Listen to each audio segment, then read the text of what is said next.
La France a développé ses techniques de lutte anti-pollution maritime depuis le naufrage du Prestige en 2002 et afin de limiter au maximum l'impact de ces catastrophes, des exercices et formations sont régulièrement effectués.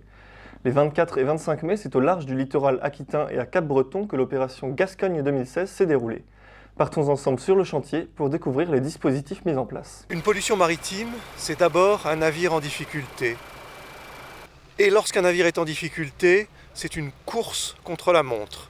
Polmar, c'est une course contre la montre.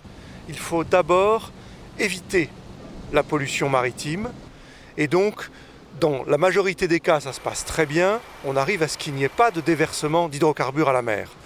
Mais si par malheur, les hydrocarbures sont déversés à la mer, il va falloir le plus rapidement possible mobiliser tous les moyens et tous les acteurs pour lutter et ramasser le maximum de la pollution au large avant qu'elle n'atteigne les côtes. Et enfin, quand malheureusement la pollution arrive sur la plage, là, il faut gérer ce que nous appelons l'interface terre-mer, c'est la coordination entre les services qui opèrent en mer et ceux qui vont prendre le relais à terre sur la plage. On fait venir donc une dizaine de navires, nous avons fait venir 5 hélicoptères et 2 avions pour cet exercice. Ça représente plusieurs centaines de personnes mobilisées. Donc ce scénario repose sur la collision de 2 navires, du navire qui s'échappe. Et pour nous, pour véritablement rendre un peu plus je dirais réaliste cette chasse aux polluants, nous mettons à la mer de la balle de riz, un produit écologique, naturel, qui nous permet donc, de par sa belle couleur orange, de visualiser les nappes. Une première partie qui était dévolue à l'assistance aux navires en difficulté, et la seconde qui est spécifiquement dédiée à la lutte anti-pollution. Alors on a eu deux avions dans l'exercice, effectivement, un avion spécialisé dans la chasse aux pollutions, donc des douanes françaises, qui a émis le premier bulletin de report de pollution et qui nous a décrit donc les 4 nappes qu'il a pu localiser. Et ensuite, à l'instant même, donc, nous avons un avion espagnol de la SACEMAR qui relocalise ces nappes et qui permet donc, pour moi qui coordonne le dispositif, donc de pouvoir retracer et relocaliser ces nappes pour guider les différentes unités.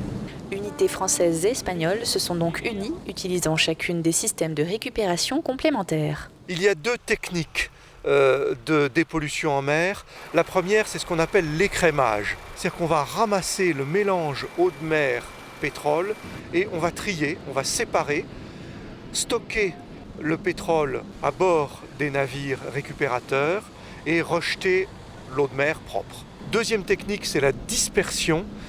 Et ça s'applique très bien sur les pétroles légers comme le gazole ou l'essence. Là, on va jeter des produits dispersants, des produits chimiques dispersants à la mer et les produits à ce moment-là se dissolvent dans l'eau de mer et disparaissent. La pollution maritime est minime. Des bateaux de pêche participaient également à la simulation. Alors les pêcheurs sont un des aspects importants du dispositif puisqu'ils ont un faible tirant d'eau, donc ils peuvent s'approcher de la côte. Et effectivement, les 5 pêcheurs impliqués dans cet exercice ont des chaluts anti-pollution fournis par la Marine nationale qui leur permet de prendre une certaine quantité de polluants au plus près de la côte. Plus qu'un exercice, une formation en constante évolution.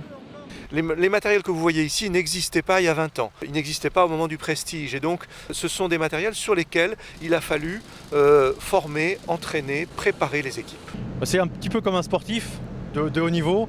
Si on ne s'entraîne pas, on n'est pas très bon. Donc le but, c'est d'entretenir le savoir-faire, mais aussi de pouvoir travailler ensemble, puisqu'on s'entraîne tous de notre côté. Et donc ces grands événements nous permettent de tous travailler, donc service maritime et service terrestre.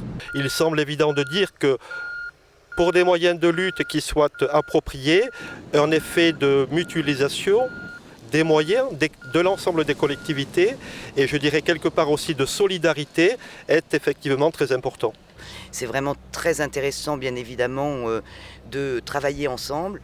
Nous l'avions fait d'ailleurs dans le cadre du Modern Express et je dois avouer que notre collaboration avait été absolument exemplaire et se retrouver aujourd'hui sur un exercice, c'était vraiment tout à fait intéressant. Gascogne 2016 s'est déroulé par un temps clément, ce qui aurait permis de récupérer 90 à 95% des produits polluants en situation réelle, de quoi confirmer l'efficacité de ce plan international.